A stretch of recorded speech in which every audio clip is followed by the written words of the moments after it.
सुजाता अपने पति नरेश और सास सरोज के साथ रहती थी। नरेश एक चाय की दुकान पर काम करता था, पर घर का खर्चा चलाना मुश्किल था। एक दिन नरेश जब काम से घर लौटा तो सुजाता उससे बोली, सुनो, मैं सोच रही थी कि तुम अकेले ही इतनी मेहनत करते रहते हो, क्यों ना मैं भी ऐसा कोई काम कर लूं जिससे थोड़ी घर में मदद हो जाएगी। सुजाता, तुम ऐसा क्या काम करोगी?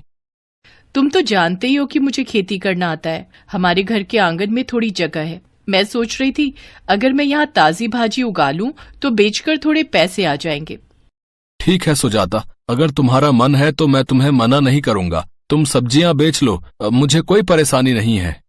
सुजाता बहू, अगर तुमने ऐसा सोचा है तो मैं भी तुम्हारी इस काम में मदद करूंगी।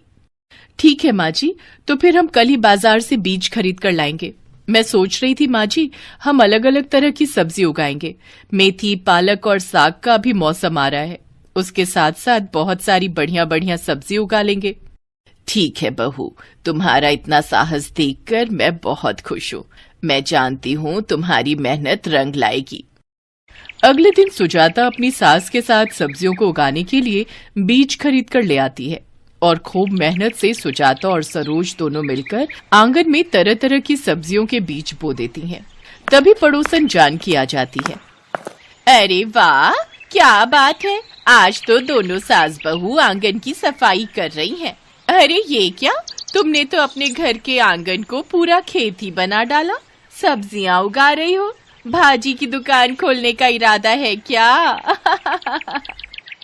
लो, घर बसा नहीं, लुटेरे पहले आ गए। तुझे क्या खुशबू आ जाती है कि हम कोई काम कर रहे हैं? जानकी दीदी, हम लोग सब्जियां उगा रहे हैं। तुम तो जानती ही हो अकेले के कमाने से गुजारा नहीं होता, तो मैंने सोचा क्यों ना अपने इस आंगन में सब्जियां उगाकर बेच दूं, थोड़े पैसे आ जाएंगे। बस वही माँ जी और मैं बीज बो रहे थे।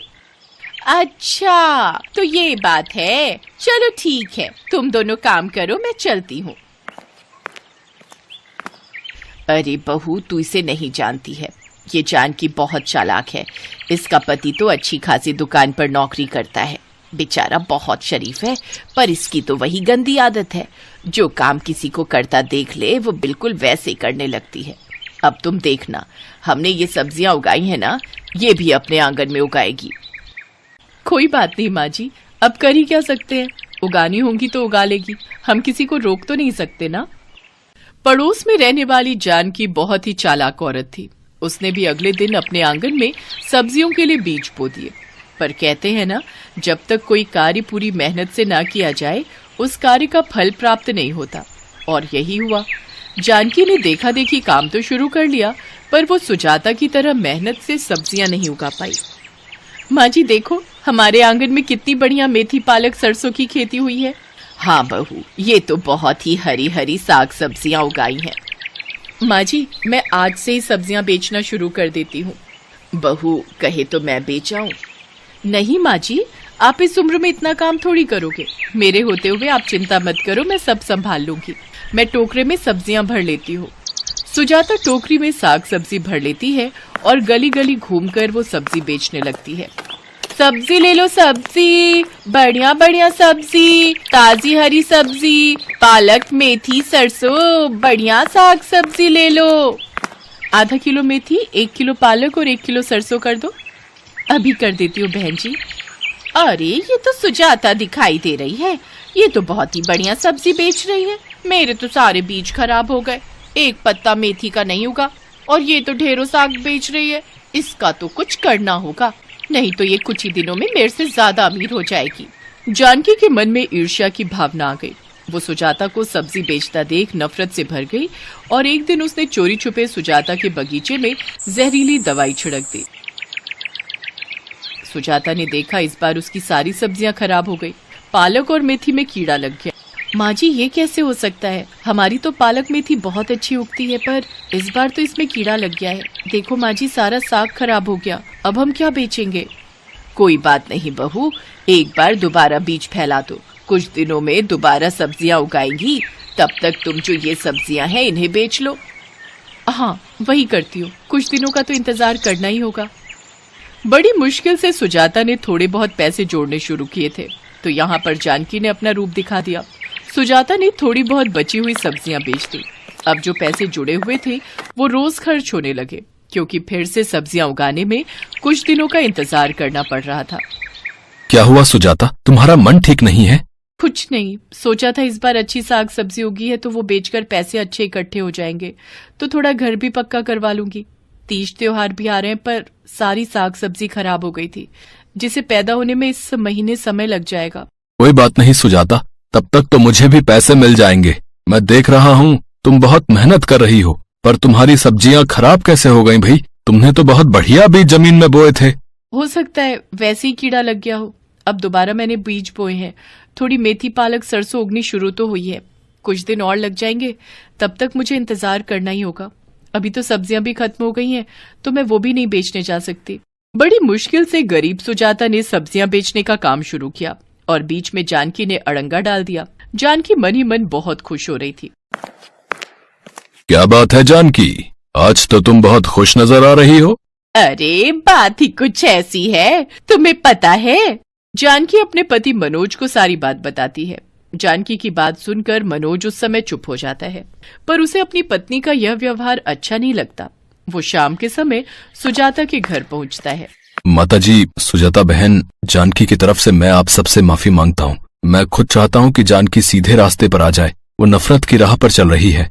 नहीं बेटा मनोज, मैं तो खुद तुम्हारी बहुत तारीफ करती हूँ। मेरे लिए तो जैसा मेरा नरेश वैसे तुम हो। बस थोड़ा दुख मुझे भी हुआ है। सुजाता बड़ी मुश्किल से थोड़ा बहुत सब्जियों का काम शुरू कर रही थी और बीच में। कोई बात नहीं भैया, मैंने फिर से सब्जियां बो दी हैं। हाँ, थोड़ा नुकसान तो हुआ, पर कोई बात नहीं। जानकी दीदी को जो अच्छा लगा उन्होंने वही किया। पर भाभी, मैं जानकी को सीधे रास्ते पर लाना चाहता हूँ, जिसमें आप मेरी मदद कर सकते हो। कैसी मदद भैया? मनोज चाहता था कि जानकी सीधे रास्ते पर आ जाए, इसलिए वो एक उपाय सोचता है। कुछ दिनों बाद जानकी देखती है कि सुजाता के बगीचे में फिर से सब्जियां उगाई हैं। अब वो एक बार फिर से उन सब्जियों को खराब करना चाहती थी। सुजाता और सरोज जानती थी कि जानकी उनकी बातों को सुन रही है। सुजाता बहू, जानकी हमारी बातों को सुन रही है, यही मौका है। जी माँ जी, फिर शुरू हो जाते हैं। बहू, तुम्हें पता है साग कितना महंगा बिक रहा है। बहुत अच्छी कमाई हो जाएगी हमारी इस बार साग से। पर माँ जी, रूपा की सगाई में जाना तो बहुत जरूरी है, वहां से आने में शाम हो जाएगी। एक काम करते हैं ना, ये साग हम कल काट लेंगे। हमारे घर कौन सा कोई चोर उचक्के आ रहे हैं जो ये साग लेकर जाएंगे? क्यों, सही कह रही हो ना? हाँ और क्या माँ, मैंने भी छुट्टी ले ली है। जल्दी से तैयार हो जाते हैं, फिर रूपा की सगाई में भी तो जाना है। जाओ जाओ, रूपा की सगाई में जाओ। पीछे से साग का एक पत्ता भी नहीं छोड़ूंगी। सारा का सारा साग तोड़कर मैं बाजार में बेच आऊंगी। मेरे तो पैसे बन जाएंगे। सब जानते थे कि ऐसा ही होने वाला है। वो लोग रूपा की सगाई के बहाने घूमने के लिए चले गए। कुछ घंटे बाद जब वो लोग लौटे तो उनका सारा बगीचा खाली था। जानकी सारा साग तोड़कर बेचकर आ चुकी थी। अब सुजाता जानकी के पास गई। जानकी दीदी, क्या तुम्हें पता है हमारे बगीचे में से साग चोरी हो गया। सारा का सारा साग तोड़कर ना जाने कौन चोर बेच आया। पर अब वो चोर बचकर नहीं जा पाएगा, उसे पुलिस पकड़ कर ले जाएगी। सुजाता के मुंह से पुलिस का नाम सुनकर जानकी घबरा गई। लेकिन पुलिस को कैसे पता चलेगा कि चोर कौन है? अरे, हमने अपने बगीचे में एक वीडियो कैमरा लगा रखा है, जिसमें सारे फोटो और वीडियो से चोर की तस्वीर आ जाएगी। हमारी सब्जियां पहले भी चोरी हो चुकी हैं, इसलिए नरेश ये कैमरा लेकर आए थे, ताकि अब की बार कोई सब्जियां चुराए तो उस कैमरे में रिकॉर्ड हो जाए। बस अब उस चोर की रिकॉर्डिंग हम पुलिस को दिखाने वाले हैं। वो चोर सामने आ जाएगा और उसे सख्त से सख्त सजा हो जाएगी। कैमरा? पर कैमरा कहाँ छुपा हुआ था? मैंने तो नहीं देखा। क्या कहा जानकी दीदी आपने? मैंने शायद सही सुना। सुजाता की बात सुनकर जानकी रोने लगती है और सुजाता से माफी मांगती है। तब तक सुजाता की सास सरोज, मनोज और नरेश वहां पहुंच चुके थे। मुझे माफ कर दो, मुझे जेल नहीं जाना, मुझे पुलिस को मत दो।